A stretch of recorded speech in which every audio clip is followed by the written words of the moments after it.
नमस्कार, आप देख रहे हैं न्यूज 24। आपके साथ मैं हूं रवि ठाकुर। 3 राज्य, करीब 40 करोड़ मतदाता और कुल 162 लोकसभा सीटें। जरा सोचिए, यह आंकड़ा इतना बड़ा है कि ये जिस भी पार्टी की तरफ थोड़ा सा भी झुक जाए तो देश में उसी की सरकार बनना तय समझिए। हम बात कर रहे हैं देश के 3 बड़े सूबे, यूपी, बिहार और पश्चिम बंगाल की।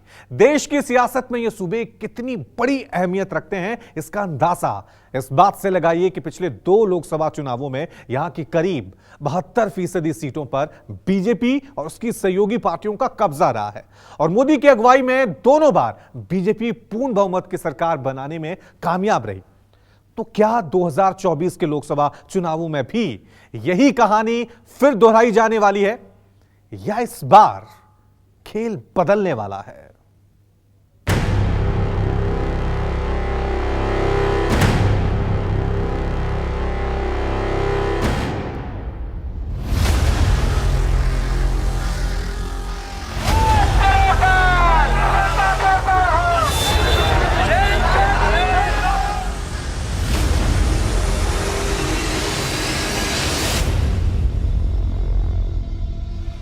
यूपी हिंदुस्तान का एक साधारण सूबा नहीं है, बल्कि यह देश की राजनीति की वो रणभूमि है जिसकी जमीन में मजबूती से जमे बगैर सियासत के सूरमाओं के लिए राजधानी दिल्ली की तरफ रुख करना करीब करीब नामुमकिन है।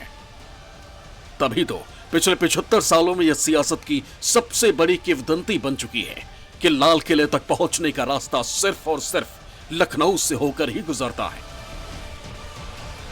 यूपी जिस ओर मुड़ जाए, सत्ता उसी की झोली में गिर जाए। यूपी जिस पर मुहर लगा ले, उसकी सरकार बन जाए, और यूपी जिसे बुला ले, वो प्रधानमंत्री बन जाए।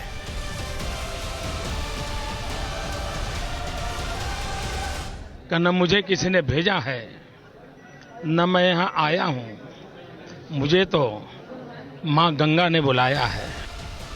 तभी तो लोकसभा चुनावों में अभी करीब करीब 1 साल का वक्त बचा है, लेकिन तमाम सियासी पार्टियां अभी से ही यूपी के मतदाताओं का मन जीतने की कोशिश में दिन रात जुट गए। तैयारी सबकी जोरदार है, मगर बीजेपी फिलहाल इन सब में सबसे आगे दिखाई दे रही है।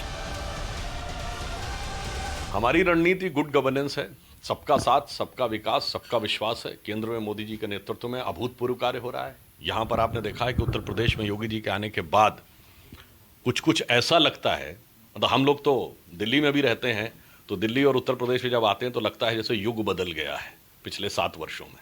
तो मुझे लगता है कि जिस विकास के पथ के ऊपर भारतीय जनता पार्टी ले जा रही है, ऐसा प्रतीत होता है कि किसी सदी में यदि भारत का अभ्युदय होना है तो शायद नरेंद्र मोदी जी को ही नियति ने उसके लिए चुना है। बीजेपी के पास राम मंदिर और ध्रुवीकरण वाले एजेंडे सांप्रदायिक मुद्दों के अलावा कुछ नहीं है। विपक्ष के पास बहुत सारे मुद्दे हैं, महंगाई, बेरोजगारी, नौजवान, किसान। जिस तरीके से जीडीपी का बंटाधार हुआ है, जिस तरीके से अर्थव्यवस्था की हर सेक्टर में इस सरकार ने चौपट कर दिया है, उन सारे मुद्दों के साथ समाजवादी पार्टी और उनके घटक दल 2024 के चुनाव में जाएंगे।